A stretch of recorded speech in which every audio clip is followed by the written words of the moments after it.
with round-the-clock, earth-shaking bombings. Russia is turning Ukrainian cities in its crosshairs into a living hell. At a hospital in Mariupol, doctors struggle to handle the flood of injuries and dead. Many of the images are too graphic to broadcast, but what we can air shows naked Russian brutality against a captive population.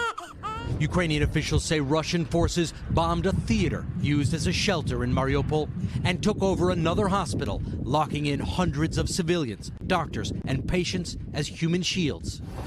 Elsewhere, Russia bombed a market in Kharkiv.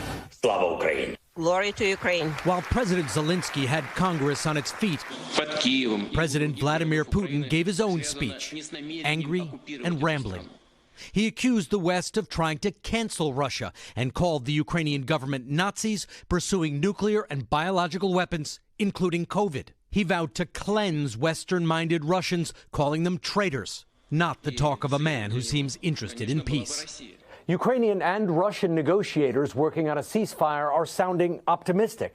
But after Putin's message today, it's hard to see that happening anytime soon. Thanks for watching our YouTube channel. Follow today's top stories and breaking news by downloading the NBC News app.